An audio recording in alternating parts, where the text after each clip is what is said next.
नमस्कार। सुनते हैं जगन्नाथ मंदिर के 10 चमत्कार। पहला चमत्कार, हवा के विपरीत लहराता ध्वज। श्री जगन्नाथ मंदिर के ऊपर स्थापित लाल ध्वज सदैव हवा के विपरीत दिशा में लहराता है। ऐसा किस कारण होता है, यह तो वैज्ञानिक ही बता सकते हैं, लेकिन निश्चित ही आश्चर्यजनक बात है। यह भी आश्चर्य है कि प्रतिदिन सायंकाल मंदिर के ऊपर स्थापित ध्वज को मानव द्वारा उल्टा चढ़कर बदला जाता है। ध्वज पर शिव का चंद्र बना हुआ है। दूसरा चमत्कार, गुंबद की छाया नहीं बनती। यह दुनिया का सबसे भव्य और ऊंचा मंदिर है। यह मंदिर 4 लाख वर्ग फुट के क्षेत्र में फैला है और इसकी ऊंचाई लगभग 214 फुट है। मंदिर के पास खड़े रहकर इसका गुंबद देख पाना असंभव है। मुख्य गुंबद की छाया दिन के किसी भी समय अदृश्य ही रहती है। तीसरा चमत्कार, चमत्कारिक सुदर्शन चक्र। पुरी में किसी भी स्थान से आप मंदिर के शीर्ष पर लगे सुदर्शन चक्र को देखेंगे तो वह आपको सदैव अपने सामने ही लगा दिखेगा। इसे नील चक्र भी कहते हैं। यह अष्ट धातु से निर्मित है और अति पावन और पवित्र माना जाता है।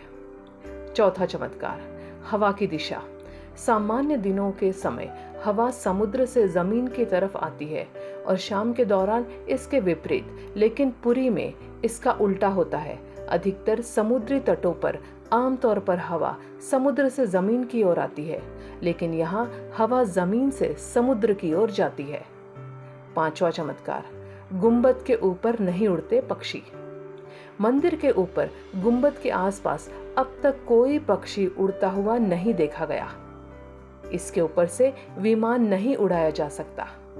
मंदिर के शिखर के पास पक्षी उड़ते नजर नहीं आते, जबकि देखा गया है कि भारत के अधिकतर मंदिरों के गुंबदों पर पक्षी बैठ जाते हैं या आसपास उड़ते हुए नजर आते हैं। छठा चमत्कार, दुनिया का सबसे बड़ा रसोई घर। 500 रसोइये 300 सहयोगियों के साथ बनाते हैं भगवान जगन्नाथ जी का प्रसाद।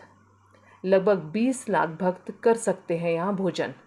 कहा जाता है कि मंदिर में प्रसाद कुछ हजार लोगों के लिए ही क्यों न बनाया गया हो, लेकिन इससे लाखों लोगों का पेट भर सकता है। मंदिर के अंदर पकाने के लिए भोजन की मात्रा पूरे वर्ष के लिए रहती है। प्रसाद की एक भी मात्रा कभी भी व्यर्थ नहीं जाती।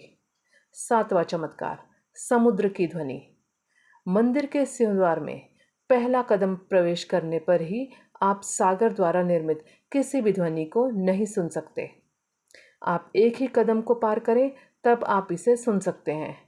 इसे शाम को स्पष्ट रूप से अनुभव किया जा सकता है। आठवां चमत्कार, रूप बदलती मूर्ति। यहाँ श्री कृष्ण को जगन्नाथ कहते हैं। जगन्नाथ के साथ उनके भाई बलभद्र, बलराम और बहन सुभद्रा विराजमान हैं। तीनों की मूर्तियां काष्ठ की बनी हुई हैं। यहाँ प्रत्येक 12 साल में एक बार होता है प्रतिमा का नव कलेवर। मूर्तियां नई जरूर बनाई जाती हैं, लेकिन आकार और रूप वही रहता है। कहा जाता है उन मूर्तियों की पूजा नहीं होती, केवल दर्शनार्थ रखी गई हैं। नौवां चमत्कार, विश्व की सबसे बड़ी रथ यात्रा। आषाढ़ माह में भगवान रथ पर सवार होकर अपनी मौसी रानी गुंडीचा के घर जाते हैं। यह रथ यात्रा 5 किलोमीटर में फैले पुरुषोत्तम क्षेत्र में ही होती है।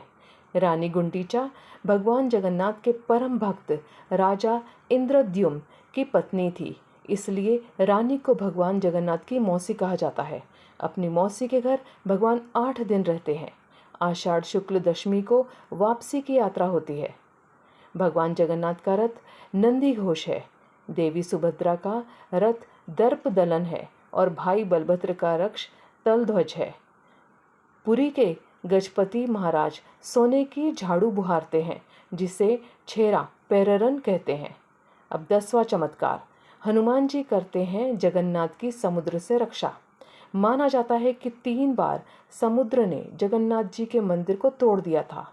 कहते हैं कि महाप्रभु जगन्नाथ ने वीर मारुति को यहाँ समुद्र को नियंत्रित करने हेतु नियुक्त किया था, किंतु जब तब हनुमान जी जगन्नाथ, बलभद्र एवं सुभद्रा के दर्शनों का लोभ संवरण नहीं कर पाते थे। वे प्रभु के दर्शन के लिए नगर में प्रवेश कर जाते थे। ऐसे में समुद्र भी उनके पीछे नगर में प्रवेश कर जाता था।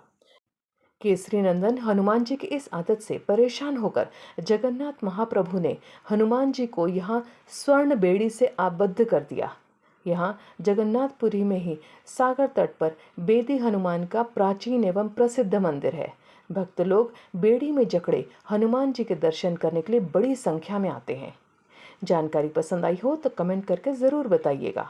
चैनल को भी सब्सक्राइब कर लीजिए ताकि इसी तरह की वीडियो आपकी मोबाइल स्क्रीन पर आती रहे। धन्यवाद।